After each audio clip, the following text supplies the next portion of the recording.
नमस्कार। आज हम बात करने वाले हैं एक बहुत ही खास, एक बहुत ही अनोखे मौके के बारे में। SBI youth for India fellowship. ये उन युवा ग्रेजुएट्स के लिए एक शानदार मौका है जो कुछ हटकर, कुछ सार्थक करना चाहते हैं। देखिए, ये कोई टिपिकल जॉब या इंटर्नशिप नहीं है, बिल्कुल नहीं। ये एक यात्रा है, खुद को पहचानने की, लीडरशिप सीखने की और एक ऐसा बदलाव लाने की जो हमेशा के लिए टिक जाए। सच कहूं तो ये एक ऐसा अनुभव है जो किसी को भी पूरी तरह से बदल सकता है। तो चलिए बदलाव की इस यात्रा को थोड़ा और करीब से समझते हैं। ये फेलोशिप एक मौका है समाज पर एक असली, एक वास्तविक प्रभाव डालने का, और वो भी खुद को खोजते हुए। तो सवाल ये उठता है कि क्या कोई ग्रामीण भारत में बदलाव का एक जरिया बनने के लिए तैयार है? अगर किसी के अंदर देश के ग्रामीण इलाकों के लिए कुछ करने का जुनून है, तो सच मानिए ये कार्यक्रम बिल्कुल उन्हीं के लिए है। तो आखिर ये है क्या? देखिए, ये एक 13 महीने का प्रोग्राम है। इसमें सीधे ग्रामीण समुदायों के साथ काम करने और जो पहले से अनुभवी एनजीओज हैं उनके साथ मिलकर काम करने का एक सुनहरा अवसर मिलता है।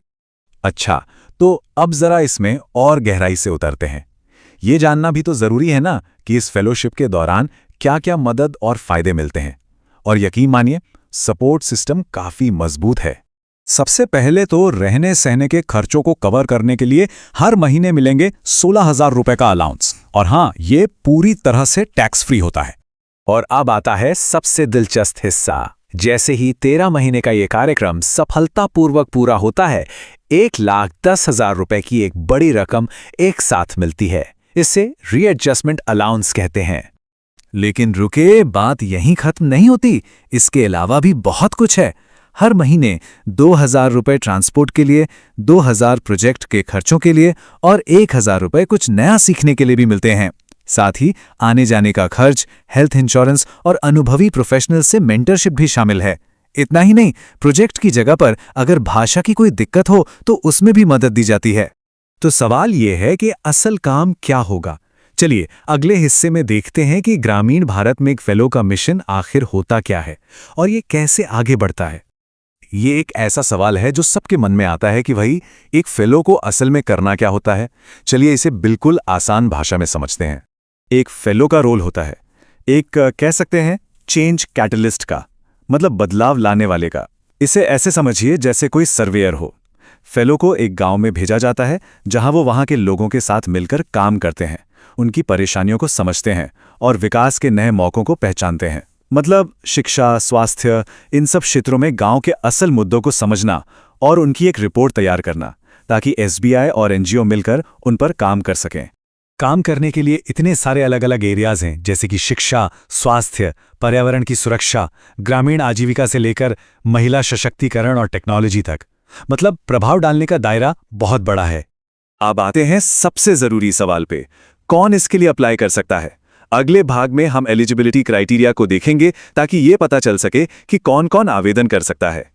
तो देखिए, 3 सीधी सीधी बातें हैं। पहली, एजुकेशन। बैचलर की डिग्री होनी चाहिए या फिर वो 4 अक्टूबर 2026 तक पूरी हो जानी चाहिए। इसका मतलब ये हुआ कि जो फाइनल ईयर के स्टूडेंट्स हैं वो भी अप्लाई कर सकते हैं। दूसरी, उम्र 21 से 32 साल के बीच होनी चाहिए। और तीसरी, आवेदक को भारत, नेपाल या भूटान का नागरिक होना चाहिए या फिर उसके पास ओसीआई स्टेटस होना चाहिए। अब बात करते हैं एप्लीकेशन प्रोसेस की। ये एक बहुत ही सीधी सादी प्रक्रिया है और इसकी सबसे खास बात यह है कि इसमें कोई पारंपरिक परीक्षा नहीं है, जो इसे और भी खास बनाती है। प्रोसेस के बस 2 स्टेप्स हैं। स्टेप 1 है रजिस्ट्रेशन और एक ऑनलाइन असेसमेंट। अगर कोई शॉर्टलिस्ट होता है तो उसे कुछ निबंध और एक वीडियो जमा करना होगा। स्टेप 2 में एक ग्रुप एक्सरसाइज और पर्सनल इंटरव्यू होगा, जहां यह देखा जाएगा कि किसी के अंदर कितना जुनून और अनुभव है। तो अब जब सब कुछ पता चल गया है तो आवेदन शुरू करने का समय है। चलिए देखते हैं कि इसके लिए जरूरी तारीखें क्या हैं।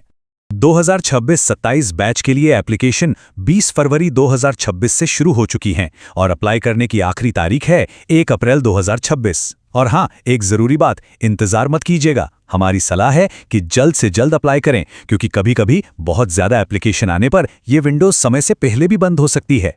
तो आखिर में बस एक सवाल, जरा सोचिए, 1 साल की ये सेवा किसी के भविष्य को कैसे एक नई दिशा दे सकती है। ये सिर्फ पर्सनल ग्रोथ का ही नहीं, बल्कि देश के निर्माण में अपना योगदान देने का भी एक बहुत ही अनूठा मौका है। इस पर जरूर सोचिएगा।